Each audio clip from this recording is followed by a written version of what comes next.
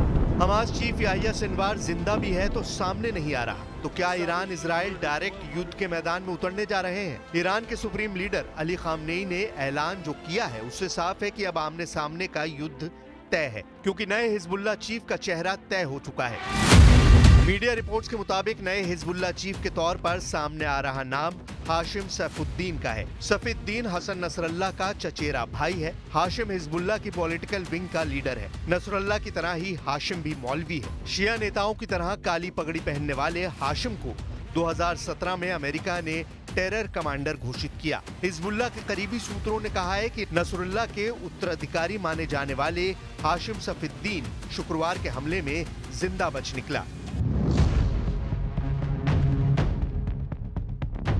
हाशिम की वेशभूषा और हाव भाव नसरुल्लाह से मिलते जुलते हैं। 3 दशक से हाशिम सैफुद्दीन हिजबुल्लाह की टॉप लीडरशिप में शामिल है। हाशिम लेबनान के टेरर ग्रुप का फाइनेंस चीफ बताया जाता है। नसरुल्लाह के खात्मे के बाद हाशिम मिलिट्री विंग का भी कमांडर बन सकता है। यानी नसरुल्लाह के सफाए के बाद भी इजराइल की टेंशन खत्म नहीं होने वाली है। नेतन्याहू के खिलाफ खामनेई अब खुलकर बैटल ग्राउंड में आने जा रहे हैं। ईरान इजराइल का टकराव पूरी दुनिया को खतरे में डाल सकता है। वजह दोनों देशों के हथियार और मिसाइल पावर है। इजराइल के पास एटम बम है तो ईरान एटम बम बनाने का सारा सामान जुटा कर बैठा है। ईरान और इजराइल दोनों देश कई ऐसे गुप्त हथियार रखते हैं जिनकी भनक तक किसी को नहीं, मगर दोनों मुल्क के बीच जमीनी फासला इतना है जो युद्ध को किसी भी तरफ मोड़ सकता है। इजराइल ईरान से 2100 किलोमीटर की दूरी पर है। दोनों देशों के बीच इराक, जॉर्डन और सीरिया भी बसे हुए हैं। ऐसे में जमीन पर जंग की बजाय ईरान इजराइल पर पलटवार के हाईटेक तरीके आजमा सकता है। ईरान के रेवोल्यूशनरी गार्ड्स ने अपने ब्रिगेडियर जनरल मोहम्मद रजा जाहिदी की मौत का बदला लेने के लिए इजराइल पर मिसाइल स्ट्राइक शुरू की थी, मगर वो हमला इजराइल और ज्वाइंट फोर्सेस ने मिलकर नाकाम बना दिया था। इसलिए ईरान अब नेतन्याहू से हिसाब बराबर करने की नई रणनीति पर काम कर सकता है। मसल पावर के लिहाज से भी इजराइल ईरान पर कई मोर्चे पर भारी पड़ता है। दोनों देशों में युद्ध हुआ तो क्या होगा, ये हथियारों की ताकत से समझते हैं। मॉडर्न वॉरफेयर में सबसे बड़ी गेम चेंजर एयरफोर्स मानी जाती है। इजराइल ईरान का युद्ध भी आसमानी अखाड़े में तय होना है। एयर पावर देखें तो इजराइल का पलड़ा ईरान पर भारी है। इजराइल के पास 612 एयरक्राफ्ट हैं, वहीं ईरान के पास सिर्फ 551 एयरक्राफ्ट हैं। इजराइल के पास 241 फाइटर जेट हैं, तो ईरान के पास 186 जंगी जेट का बेड़ा है। इजराइल के पास 23 स्पेशल मिशन एयरक्राफ्ट हैं, उधर ईरान के पास सिर्फ 10 स्पेशल एयरक्राफ्ट हैं। इजराइल के पास 14 टैंकर फ्लीट है, ईरान के पास महज 7 हैं। इजराइल के पास 48 लड़ाकू हेलीकॉप्टर हैं, तो ईरान के पास 13 हैं। इजराइल की ताकत उसकी एयरफोर्स है, गाइडेड हथियार है। ईरान में घुसकर इजराइल जहां चाहे वहां दहला सकता है, मगर मिसाइल पावर के मामले में ईरान इजराइल से कम नहीं। हाईटेक दौर में युद्ध में मिसाइलें और फाइटर ड्रोन युद्ध का रुख मोड़ने का मादा रखते हैं।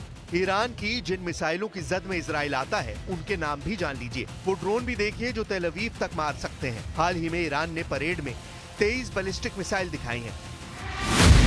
जिनमें 2 खैबर शिकन बैलिस्टिक मिसाइल, 2 फतेह missile, 4 Haj Qasem missile, 2 Qadr H missile, 2 Emad missile, 3 Khorramshahr missile, 4 Sejjil missile और 4 जिहाद मिसाइलों का प्रदर्शन किया गया।